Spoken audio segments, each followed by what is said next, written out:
उत्तर प्रदेश के एक दूर दराज इलाके में घने पेड़ों और सूखे खेतों के बीच एक छोटा सा गांव बसा हुआ था। देवगढ़। गांव बहुत बड़ा नहीं था। लगभग 150 घर थे।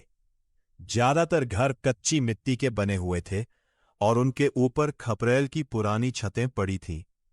गांव के चारों तरफ गेहूं और सरसों के खेत थे। दिन के समय देवगढ़ बिल्कुल सामान्य दिखाई देता था। बच्चे गलियों में खेलते, औरतें कुएं से पानी भरती, किसान खेतों में काम करते और बूढ़े लोग शाम होते ही चौपाल पर बैठकर हुक्का गुड़गुड़ाते। लेकिन इस गांव की एक बात ऐसी थी जिसके बारे में कोई भी आदमी खुलकर बात नहीं करता था। गांव के पश्चिम में एक पुराना बरगद का पेड़ था। इतना पुराना कि उसकी जड़ें जमीन से बाहर निकलकर चारों तरफ सांपों की तरह फैली हुई थी। उसकी मोटी शाखाएं दूर दूर तक फैलकर ऐसा लगता था जैसे वो पूरा आसमान निगल लेना चाहता हो। उस पेड़ से करीब 50 कदम दूर एक सूखा कुआं था और गांव वालों का मानना था कि सूरज ढलने के बाद उस रास्ते पर चुड़ैल घूमती थी। गांव में बच्चों को बचपन से ही चेतावनी दी जाती थी, शाम के बाद पश्चिम वाले रास्ते पर मत जाना। लेकिन बच्चों को आखिर डर कहाँ लगता है। वे अक्सर दिन में उस बरगद के पेड़ के नीचे खेलते और हंसते हुए वापस आ जाते। मगर जैसे ही सूरज पहाड़ के पीछे उतरने लगता, वही बच्चे अपनी माओ के पीछे छिपने लगते, क्योंकि देवगढ़ में एक पुरानी मान्यता थी, जिसने रात में उस बरगद के पेड़ के नीचे किसी औरत को सफेद कपड़ों में खड़ा देख लिया, वो अगली सुबह तक घर वापस नहीं आता था।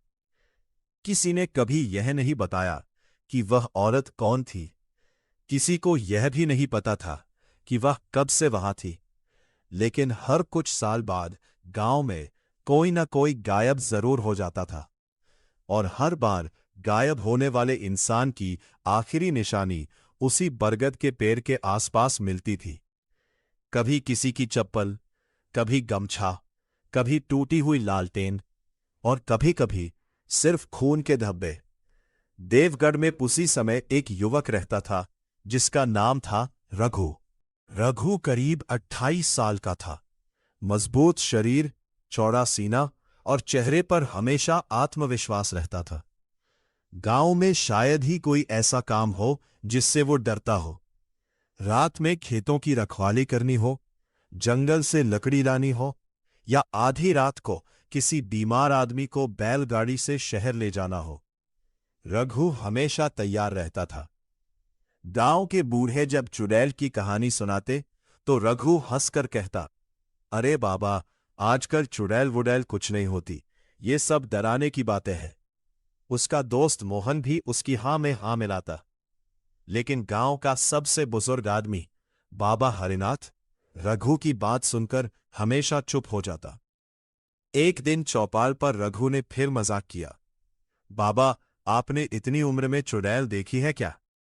चौपाल पर बैठे बाकी लोग हंस पड़े। बाबा हरिनाथ ने हुक्के की नली एक तरफ रखी और कुछ देर तक रघु को देखते रहे। फिर बहुत धीमी आवाज में बोले, देखी नहीं। रघु मुस्कुराया। तो फिर? बाबा ने कहा, उसने मुझे देखा है। चौपाल पर अचानक सन्नाटा छा गया। हंसी रुक गई। रघु का चेहरा भी कुछ पल के लिए गंभीर हो गया। क्या मतलब? बाबा हरिनाथ ने चारों तरफ देखा, फिर बोले, आज से लगभग 35 साल पहले मैं भी तुम्हारी तरह जवान था। एक रात मुझे खेत से वापस आने में देर हो गई थी। उस समय गांव में बिजली नहीं थी, हाथ में लालटेन थी और रास्ता बिल्कुल सुनसान था। बाबा की आवाज कांपने लगी। जब मैं बरगद के पेड़ के पास पहुंचा तो मुझे किसी औरत के रोने की आवाज सुनाई दी। रघु चुपचाप सुनने लगा। मैंने सोचा कोई गांव की औरत होगी। आवाज पेड़ के पीछे से आ रही थी। मैं लालटेन लेकर आगे बढ़ा। बाबा कुछ पल रुके और वहां एक औरत खड़ी थी। सफेद कपड़े, लंबे बाल और उसका चेहरा बालों से ढका हुआ था। रघु ने पूछा। फिर? बाबा ने उसकी आंखों में देखते हुए कहा। मैंने पूछा, तुम कौन हो? कुछ पल कोई आवाज नहीं आई। फिर वो औरत धीरे धीरे मेरी तरफ मुड़ी। बाबा की आवाज अब फुसफुसाहट में बदल चुकी थी। उसके पैर, उन्होंने कांपते हुए कहा। उसके पैर जमीन पर नहीं थे। चौपाल पर बैठे सभी लोगों की रीढ़ में सिहरन दौड़ गई। रघु ने हंसने की कोशिश की। बाबा, डर के कारण आपको ऐसा लगा होगा।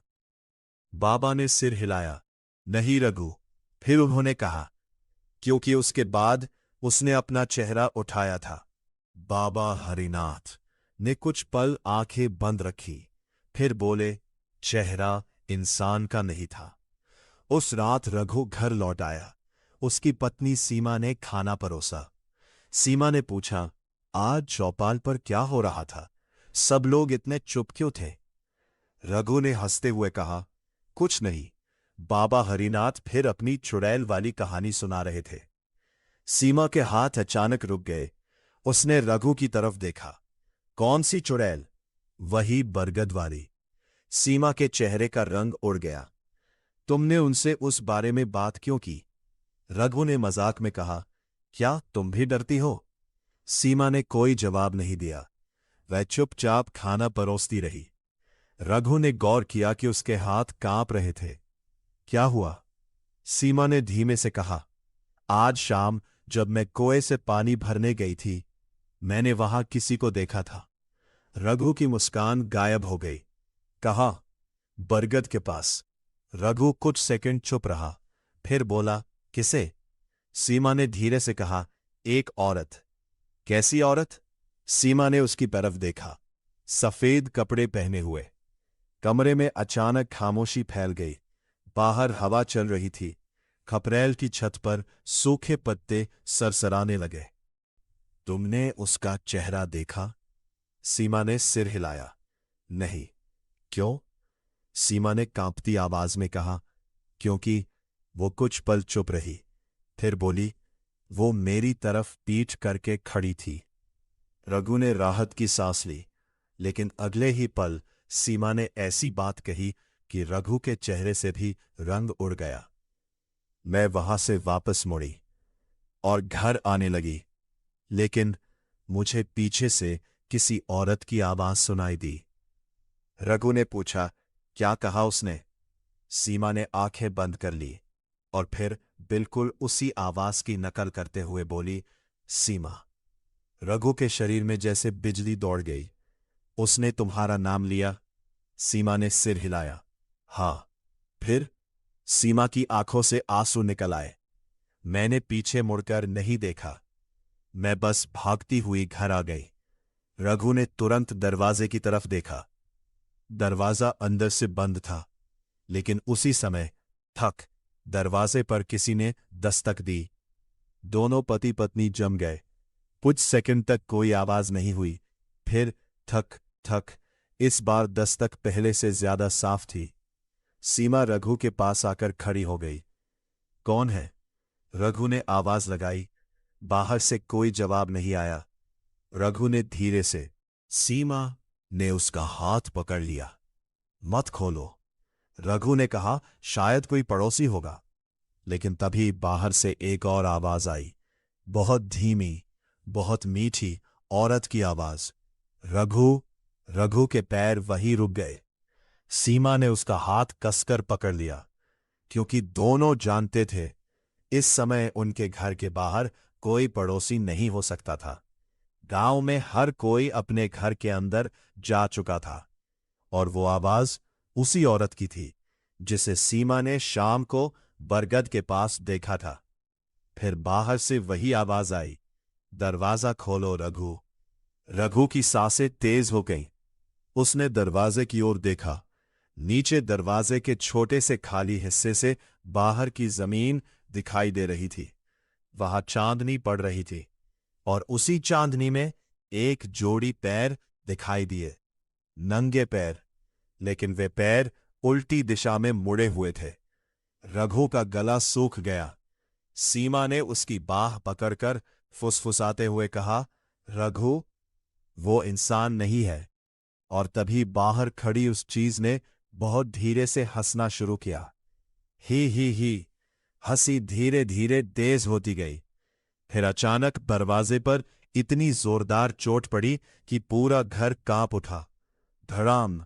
सीमा चीख पड़ी, रघु पीछे है। दरवाजे के बाहर से एक भयानक आवाज आई, तुमने मुझे देख लिया है। फिर सन्नाटा।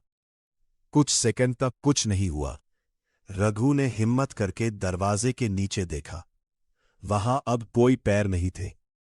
वह धीरे धीरे दरवाजे के पास गया, कान लगाकर बाहर की आवाज सुनने की कोशिश की। कुछ नहीं, सिर्फ हवा। रघु ने दरवाजा खोलने के लिए हाथ बढ़ाया। अभी सीमा चीखते हुए बोली, नहीं। रघु रुक गया। सीमा की आंखें दरवाजे के ऊपर थीं। रघु ने ऊपर देखा और उसकी सांस वहीं अटक गई। दरवाजे के ऊपर मिट्टी की दीवार पर लाल रंग से किसी ने 3 शब्द लिखे थे, आज सीमा, कल रघु, और नीचे एक लंबी टेढ़ी मेढ़ी लकीर बनी थी, जैसे किसी ने अपने नाखून से दीवार पर खून घसीटा हो। उसी रात से देवगढ़ में एक ऐसी घटना शुरू हुई जिसने पूरे गांव की नींद हमेशा के लिए छीन ली।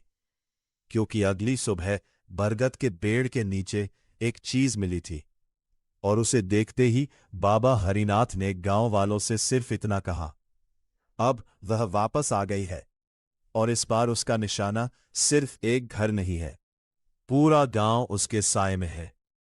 अगली सुबह देवगढ़ में सूरज तो रोज की तरह ही निकला था, लेकिन गांव की हवा में कुछ ऐसा बदल चुका था जिसे कोई शब्दों में बयान नहीं कर सकता था। मुर्गे बांग दे रहे थे, खेतों में हल्की धुंध तैर रही थी, और दूर कहीं बैलों की घंटियां सुनाई दे रही थी। बाहर से देखने पर सब कुछ बिल्कुल सामान्य था, लेकिन गांव के पश्चिमी हिस्से की तरफ जाने वाले रास्ते पर उस सुबह असामान्य भीड़ जमा थी, और भीड़ के बीच खड़ा था बाबा हरिनाथ। उनके सामने जमीन पर एक पुरानी चांदी की पायल पड़ी थी। पायल पर सूखी हुई मिट्टी लगी थी। उसके पास ही लाल रंग का एक छोटा सा कपड़े का टुकड़ा पड़ा था, और सबसे डरावनी बात यह थी कि पायल के ऊपर एक गहरी खरोंच बनी हुई थी, 3 लंबी खरोंचें। बाबा हरिनाथ उस पायल को देखते ही पीछे हट गए। इसे कोई हाथ मत लगाना। भीड़ में खड़े मोहन ने पूछा, बाबा, आखिर इसमें ऐसा क्या है? बाबा ने जवाब नहीं दिया। उन्होंने बस बरगद के पेड़ की तरफ देखा। उस पेड़ की सबसे निचली शाखा पर एक काला कौवा बैठा था। कौवा लगातार उसी पायल की तरफ देख रहा था। फिर अचानक उसने 3 बार काव काव की। काव काव काव। उन्होंने तुरंत कहा, सब लोग पीछे हट जाओ। लोग धीरे धीरे पीछे होने लगे। तभी रघु भी वहां पहुंच गया। उसने भीड़ को चीरते हुए पूछा, क्या हुआ? मोहन ने पायल की तरफ इशारा किया। सुबह खेत देखने गए थे तो ये बरगद के नीचे मिली। रघु ने पायल को गौर से देखा। उसके चेहरे का रंग बदल गया, क्योंकि वो पायल उसे पहचान में आ गई थी। उसकी आवाज रुक गई। मोहन ने पूछा, क्या हुआ? रघु ने धीरे से कहा, यह सीमा की पायल है। पूरी भीड़ में सन्नाटा छा गया। क्या? रघु घबराकर अपने घर की तरफ भागा। घर पहुंचते ही उसने देखा कि सीमा दरवाजे के पास बैठी थी। उसके दोनों पैरों में पायल थी। रघु कुछ पल उसे देखता रहा, फिर उसके शरीर में सिहरन दौड़ गई। उसने नीचे देखा। सीमा के दोनों पैरों में पायल थी, वो पायल जो बरगद के नीचे मिली थी। वो भी बिल्कुल वैसी ही थी, एक जैसी। सीमा ने रघु की तरफ देखा। क्या हुआ?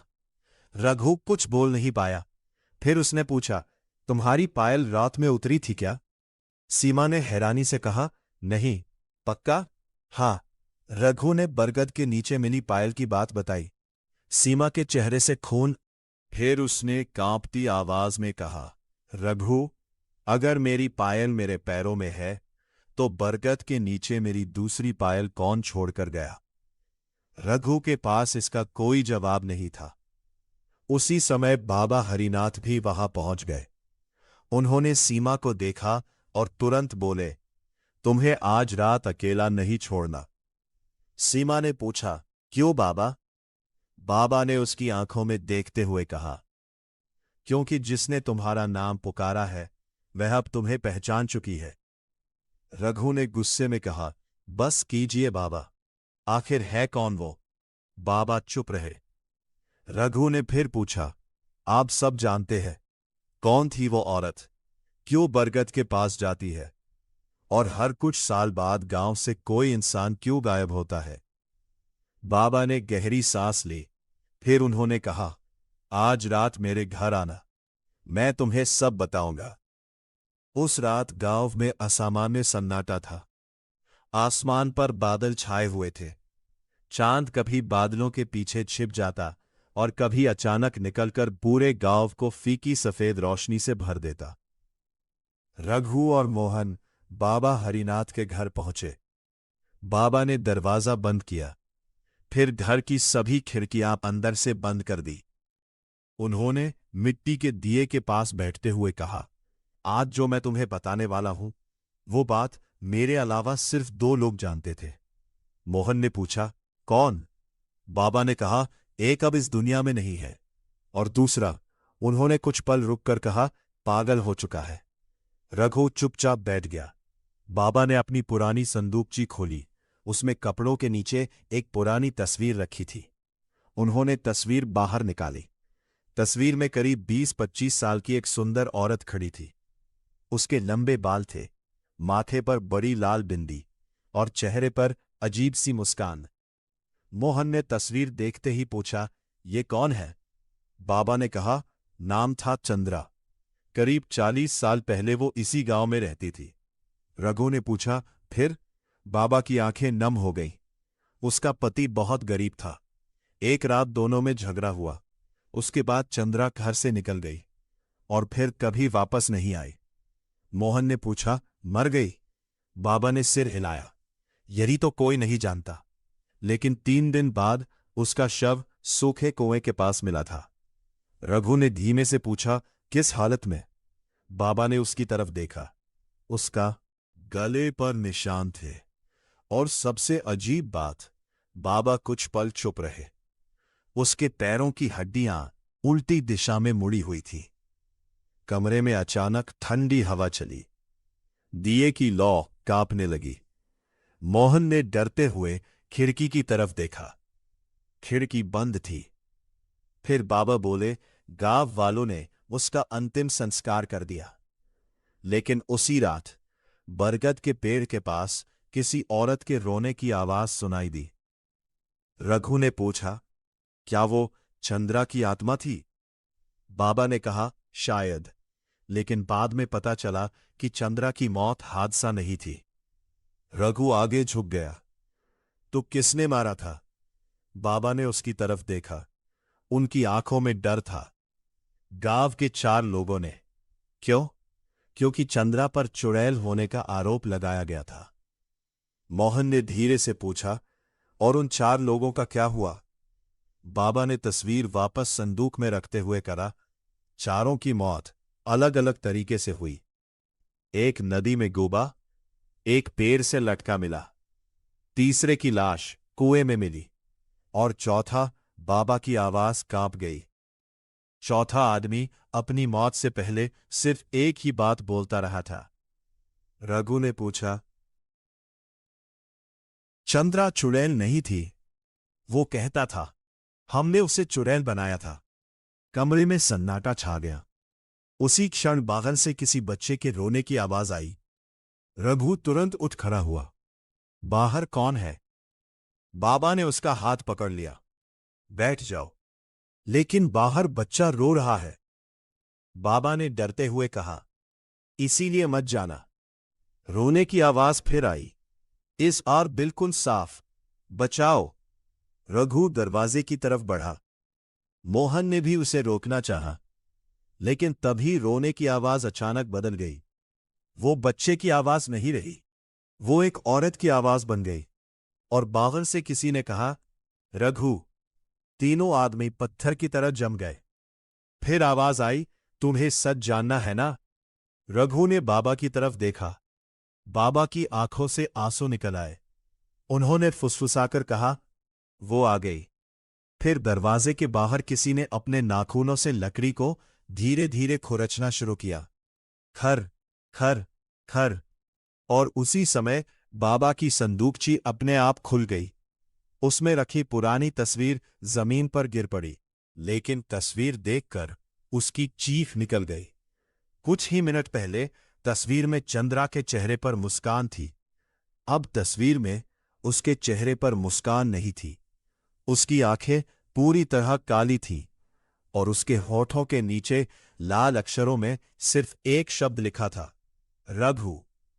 बाहर से फिर वही आवाज आई, कल रात बरगद के नीचे आना, अगर सच जानना है।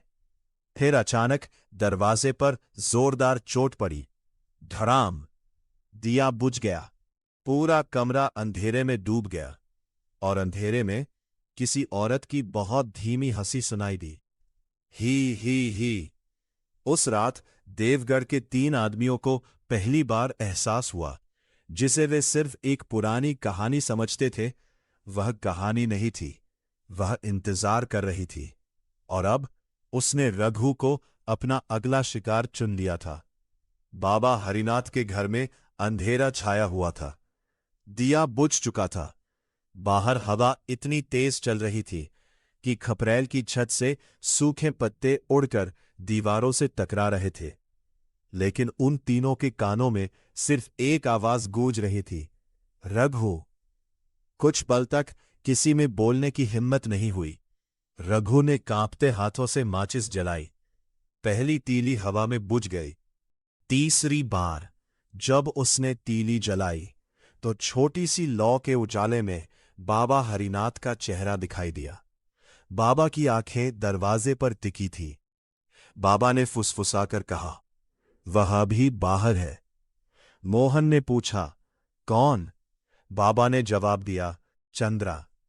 रघु ने धीरे से पूछा, लेकिन अगर वो मर चुकी है तो? बाबा ने उसकी बात काट दी। मरे हुए लोग हमेशा शांत नहीं रहते बेटा। कुछ मौतें इंसान को खत्म कर देती हैं और कुछ मौतें, बाबा ने दरवाजे की तरफ देखते हुए कहा, इंसान को बदल देती है। तभी बाहर से फिर खरोचने की आवाज आई। खर खर खर, जैसे कोई अपने लंबे नाखूनों से दरवाजे पर धीरे धीरे निशान बना रहा हो। मोहन ने डरते हुए पूछा, बाबा क्या करे? बाबा ने कहा, कुछ मत करो। जब तक सूरज नहीं निकलता दरवाजा मत खोलना। रघु ने पूछा, अगर वो अंदर आने की कोशिश करे? बाबा ने उसकी तरफ देखा, तो भी दरवाजा मत खोलना। फिर बाबा ने एक ऐसी बात कही जिसे सुनकर रघु का दिल बैठ गया, क्योंकि वो दरवाजा तोड़कर अंदर नहीं आती। वो चाहती है कि हम खुद उसे अंदर भी खोलें। तो वो खुद तुम्हारे घर आएगी। दिन भर रघु परेशान रहा। सीमा बार बार उससे पूछती रही, तुम कहाँ जाने की सोच रहे हो? रघु ने उससे झूठ बोल दिया, कहीं नहीं। लेकिन शाम होते ही सीमा ने उसके हाथ में एक पुराना लाल धागा देखा। ये क्या है? रघु ने कहा, बाबा ने दिया है। सीमा ने उसका हाथ पकड़ लिया। तुम बरगद के पास जाने वाले हो? रघु चुप रहा। सीमा की आंखों में आंसू आ गए। रघु मत जाना, अगर तुम्हें कुछ हो गया तो। रघु ने उससे समझाने की कोशिश की, मैं वापस आ जाऊंगा। सीमा ने सिर हिलाया। वो मुझे पहले ही अपना नाम लेकर बुला चुकी है, अब तुम्हें बुला रही है। ये सामान्य बात नहीं है। रघु ने उसका हाथ पकड़ा। मैं डरकर घर में बैठा रहा तो वो हमें छोड़ देगी क्या? सीमा के पास कोई जवाब नहीं था। रघु ने कहा, आज रात सच सामने आएगा। रात के करीब 12 बजे रघु घर से निकला। हाथ में टॉर्च थी, कमर में एक लोहे की छड़ और जेब में बाबा का दिया हुआ लाल धागा। गांव की गलियां पूरी तरह सुनसान थी। कुत्ते भी अजीब तरह से चुप थे, जैसे उन्हें भी मालूम हो कि आज रात कुछ होने वाला है। रघु धीरे धीरे पश्चिम की तरफ बढ़ता गया। जैसे जैसे वो बरगद के करीब पहुंचता गया, हवा ठंडी होती गई। कुछ दूर से ही उसे पेड़ दिखाई देने लगा। चांदनी में उसका विशाल आकार किसी दैत्य जैसा लग रहा था। रघु पेड़ के पास पहुंचा। वहां कोई नहीं था। उसने टॉर्च चारों तरफ घुमाई। सूखी घास, पुराना कुआं, टूटी हुई चबूतरे की ईंटें और बरगद की लटकती जड़ें। तभी छन छन पायल की आवाज आई। रघु का शरीर सुन्न हो गया। आवाज उसके पीछे से आई थी। वो धीरे धीरे पलटा, कोई नहीं। फिर छन छन छन। इस बार आवाज पेड़ के ऊपर से आई। रघु ने टॉर्च ऊपर की। बरगद की एक मोटी शाखा पर एक सफेद कपड़ा लटक रहा था। हवा बिल्कुल नहीं चल रही थी, फिर भी वो कपड़ा धीरे धीरे हिल रहा था। रघु ने 2 कदम पीछे हटे। तभी उसके कान के बिल्कुल पास किसी ने फुसफुसाया, तुम आ गए। रघु बिजली की तरह पलटा और पहली बार उसने उसे देखा। बरगद की जड़ों के बीच एक औरत खड़ी थी। सफेद साड़ी, कमर तक लंबे बाल, चेहरा बालों से ढका हुआ। पैर नंगे और पैर उल्टी दिशा में मुड़े हुए। रघु का गला सूख गया। उस औरत ने धीरे धीरे अपना सिर उठाया। बाल उसके चेहरे से हटे और रघु की आंखें फैल गई। चेहरा भयानक था, लेकिन सबसे डरावनी चीज उसका चेहरा नहीं था, उसकी आंखें थी। दोनों आंखों की जगह गहरा काला खालीपन था और उस कालेपन के भीतर जैसे लाल चिंगारियां जल रही हो। उसने कहा, तुम्हें सच जानना है? रघु ने कांपते हुए पूछा, तुम कौन हो? वह मुस्कुराई, जिसे तुम्हारे गांव में मार दिया, लेकिन जिसकी कहानी को मरने नहीं दिया। रघु ने पूछा, चंद्रा? औरत कुछ पल शांत रही, फिर उसने सिर हिलाया। हाँ। रघु ने साहस जुटाकर पूछा, तुमने मेरे घर को क्यों निशाना बनाया? चंद्रा ने जवाब नहीं दिया। उसने बस बरगद की जड़ की तरफ इशारा किया। रघु ने वहां देखा। मिट्टी थोड़ी उखड़ी हुई थी। उसने लोहे की छड़ से मिट्टी हटानी शुरू की। कुछ ही देर में छड़ किसी कठोर चीज से टकराई। थक रघु ने हाथ से मिट्टी हटाई और वहां उसे एक पुरानी लोहे की संदूकची मिली। उस पर जंग लगी हुई थी। चंद्रा ने कहा, इसे खोलो। रघु ने संदूकची खोली। अंदर पूरा एक छोटी सी डायरी थी। रघु ने डायरी उठाई। पहले पन्ने पर लिखा था, अगर कभी मेरी मौत का सच जानना हो तो इस डायरी को पढ़ना। रघु ने पन्ना पलटा। पहली पंक्ति पढ़ते ही उसके हाथ कांपने लगे। मुझे चुड़ैल कहा जा रहा है, लेकिन मैं चुड़ैल नहीं हूं। रघु अगला पन्ना पलटने ही वाला था कि पीछे से चंद्रा की आवाज आई, आगे पढ़ोगे तो तुम्हें पता चलेगा कि तुम्हारे गांव में असली चुड़ैल कौन है। रघु ने तुरंत पीछे देखा, लेकिन वहां कोई नहीं था, सिर्फ बरगद की जड़ें थीं। और अचानक पेड़ की सभी शाखाएं एक साथ जोर जोर से हिलने लगी। आसमान में बादल छा गए।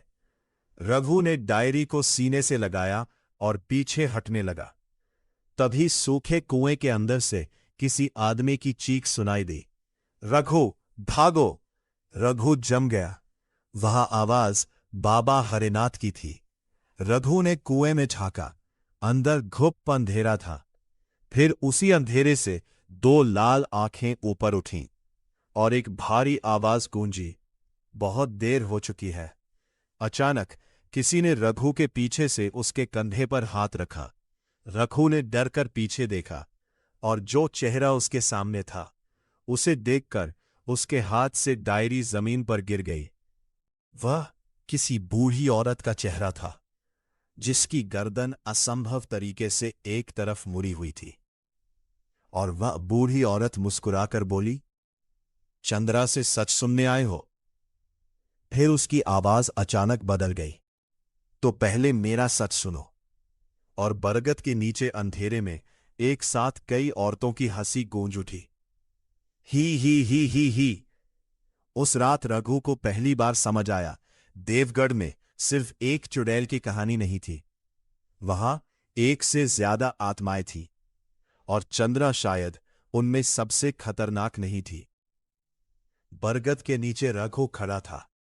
चारों तरफ घना अंधेरा था, और हवा में ऐसी ठंडक घुल चुकी थी कि उसकी सांसें तक दिखाई देने लगी थी। उसके सामने वही बूढ़ी औरत खड़ी थी, जिसकी गर्दन एक तरफ अजीब तरीके से मुड़ी हुई थी। वह मुस्कुरा रही थी, लेकिन उसकी आंखों में कोई इंसानी भाव नहीं था। रघु पीछे हटना चाहता था, मगर उसके पैर जैसे जमीन से चिपक गए थे। तभी सूखे कुएं के अंदर से फिर आवाज आई, रघु, डायरी लेकर भागो। रघु ने कुएं की तरफ देखा। उसे बाबा हरिनाथ की आवाज साफ सुनाई दे रही थी। बूढ़ी औरत अचानक जोर से हंसी। वह तुम्हें बचा नहीं सकता। रघु ने पूछा, तुम कौन हो? बूढ़ी औरत ने अपना चेहरा धीरे धीरे ऊपर उठाया। मैं वह हूं जिसे इस गांव ने चंद्रा से भी पहले भुला दिया था। अचानक उसके पीछे कई परछाइयां दिखाई देने लगी। 1, 2, 3, फिर 4। रघु ने डरते हुए देखा कि वे सभी औरतों की आकृतियां थीं। सफेद कपड़े, बिखरे बाल, झुकी हुई गर्दनें, और उनके पैर सभी के उल्टे थे। तभी अचानक रघु के हाथ में पकड़ी डायरी अपने आप खुल गई। हवा के बिना उसके पन्ने तेजी से पलटने लगे, फिर एक पन्ने पर आकर रुक गए। उस पर लिखा था, चंद्रा चुड़ैल नहीं थी। जिस औरत को चुड़ैल कहा गया, उसकी हत्या की गई थी, लेकिन उसके मरने के बाद गांव में जो आत्माएं दिखाई देने लगी, वे सिर्फ चंद्रा की आत्मा नहीं थी। रघु पढ़ता रहा। डायरी में लिखा था कि कई साल पहले गांव के कुछ लालची लोगों ने पश्चिम की जमीन पर कब्जा करने के लिए वहां रहने वाली गरीब औरतों को डराना शुरू किया था। उन औरतों पर चुड़ैल होने का आरोप लगाया गया। लोगों ने उन्हें गांव से निकाल दिया। कुछ वापस कभी नहीं आईं, कुछ की हत्या कर दी गई, और उनकी मौतों को छिपाने के लिए बरगद और सूखे कुएं की कहानी बना दी गई। लेकिन मरने से पहले उसने उन सभी के नाम लिखे थे। रघु ने अगला पन्ना पलटा। उस पर 4 नाम लिखे थे, और उनमें से आखिरी नाम देखकर रघु के हाथ कांपने लगे। हरिनाथ। रघु की आंखें फैल गईं। नहीं बाबा। पीछे से बूढ़ी औरत की आवाज आई, हां, जिसे तुम बाबा कहते हो, वो उस रात वहां मौजूद था। रघु को अचानक बाबा की सारी बातें याद आने लगीं। उनका डर, उनकी चेतावनियां, उनका चंद्रा के बारे में सब कुछ जानना, और सबसे बड़ी बात, उन्होंने कभी यह नहीं बताया था कि चंद्रा की मौत वाली रात वो कहाँ थे। तभी पीछे से किसी ने कहा, रघु। रघु ने मुड़कर देखा। बाबा हरिनाथ खड़े थे। उनके चेहरे पर आंसू थे। उन्होंने कहा, मुझे माफ कर दो। रघु पीछे हट गया। आपने चंद्रा को मारा था? बाबा ने सिर झुका लिया। मैंने उसे नहीं मारा, लेकिन मैं उसे बचा सकता था। बाबा की आवाज टूट गई। मैं डर गया था। मैंने देखा था कि गांव के लोग उसके पीछे जा रहे थे। मैं जानता था कि वो निर्दोष थी, लेकिन मैंने कुछ नहीं किया। चंद्रा की आत्मा धीरे धीरे बाबा के सामने आ गई। चंद्रा, मुझे माफ कर दो। चंद्रा ने कुछ नहीं कहा। उसकी आंखों से काला धुआं निकलने लगा। फिर उसने बाबा की तरफ हाथ बढ़ाया। रघु चिल्लाया, रुक जाओ। चंद्रा का हाथ हवा में रुक गया। रघु ने डायरी उठाई। अगर सच सामने आ गया है, तो अब बदला क्यों? चंद्रा ने पहली बार रघु की तरफ इंसानी नजरों से देखा। उसके चेहरे की भयावहता धीरे धीरे कम होने लगी, और फिर वे बिल्कुल वैसी ही दिखाई देने लगी जैसी तस्वीर में थी। एक साधारण औरत, थकी हुई, दुखी। उसकी आंखों में आंसू थे। वह बोली, मुझे बदला नहीं चाहिए, मुझे सिर्फ अपना सच चाहिए। रघु ने पूछा, तो इतने सालों से गांव में लोगों को कौन मार रहा था? चंद्रा ने पीछे देखा। बरगद की सबसे अंधेरी जड़ के पीछे एक काली परछाई खड़ी थी। वह परछाई बाकी आत्माओं से अलग थी। उसका चेहरा दिखाई नहीं दे रहा था। चंद्रा ने कहा, वह। अचानक काली परछाई ने भयानक चीख मारी। पूरा बरगद हिलने लगा। कुएं के अंदर से काला धुआं निकलने लगा। बाबा हरिनाथ चीख उठे, यह वही है जिससे मैं इतने सालों से डरता रहा हूं। काली परछाई धीरे धीरे आगे बढ़ी। रघु पीछे हटने लगा। वह अचानक काली परछाई ने भयानक चीख मारी। पूरा बरगद हिलने लगा। कुएं के अंदर से काला धुआं निकलने लगा। बाबा हरिनाथ चीख उठे, ये वही है जिससे मैं इतने सालों से डरता रहा हूं। काली परछाई धीरे धीरे आगे बढ़ी। रघु पीछे हटने लगा। चंद्रा ने कहा, ये उन लोगों की लालच से पैदा हुआ डर है। इंसानों ने जितने झूठ बोले, जितना खून बहाया, जितने निर्दोष लोगों को चुड़ैल कहा, उन सब का डर मिलकर इस साए में बदल गया। काली परछाई ने अचानक रघु पर झपट्टा मारा, लेकिन चंद्रा उसके सामने आ गई। एक तेज चमक हुई। बरगद की शाखाओं में आग जैसी रोशनी फैल गई। सभी आत्माएं एक साथ चीखने लगी। रघु ने डायरी जमीन पर रखी और जोर से बोला, आज से इस गांव में कोई झूठ नहीं छिपेगा। उसने डायरी उठाई। चंद्रा निर्दोष थी। उन सभी औरतों को निर्दोष माना जाएगा और गांव उनके नाम याद रखेगा। जैसे ही रघु ने यह कहा, काली परछाई पीछे हटने लगी। उसकी चीख पूरी रात के सन्नाटे को चीरती हुई दूर तक फैल गई। फिर एक तेज हवा चली और बरगद के पेड़ की एक विशाल शाखा टूटकर जमीन पर गिर पड़ी। धड़ाम। जब रघु ने आंखें खोली, सुबह होने तक गांव के लोग पश्चिमी मैदान में जमा हो चुके थे। बाबा हरिनाथ ने सबके सामने वर्षों पुराना सच स्वीकार कर लिया। उन्होंने बताया कि चंद्रा और दूसरी औरतों के साथ क्या हुआ था। गांव वालों ने बरगद के पास एक छोटा सा स्मारक बनवाया। उन सभी औरतों के नाम पत्थर पर लिखे गए और उस दिन के बाद बरगद के पेड़ के पास किसी चुड़ैल के दिखाई देने की खबर कभी नहीं आई। सूखा कुआं भी बंद कर दिया गया। लेकिन एक बात आज भी देवगढ़ के बूढ़े लोग बताते हैं। कहते हैं, हर साल सावन की एक रात जब आधी रात को बारिश होती है, बरगद के नीचे से पायल की बहुत हल्की आवाज आती है, छन छन छन। और अगर कोई उस आवाज के पीछे जाए तो उसे बरगद के नीचे सफेद कपड़ों में एक औरत दिखाई देती है। लेकिन वो डराती नहीं। वो सिर्फ कुछ पल खड़ी रहती है, फिर धीरे धीरे मुस्कुराती है और अंधेरे में गायब हो जाती है। गांव वाले कहते हैं, वो चंद्रा है, अब चुड़ैल नहीं। अब वो सिर्फ एक ऐसी आत्मा है जिसे आखिरकार उसका सच मिल गया। लेकिन रघु के साथ एक आखिरी रहस्य जुड़ा रहा। उस रात के बाद उसके घर की दीवार पर लिखा, आज सीमा, कल रघु। सीमा भी सुरक्षित रही। रघु ने बरगद के पास जाना हमेशा के लिए छोड़ दिया। लेकिन कई साल बाद जब रघु बूढ़ा हो चुका था, एक रात उसकी पोती ने उससे पूछा, दादा, क्या सच में गांव में चुड़ैल रहती थी? रघु कुछ देर चुप रहा। फिर उसने खिड़की से बाहर देखा।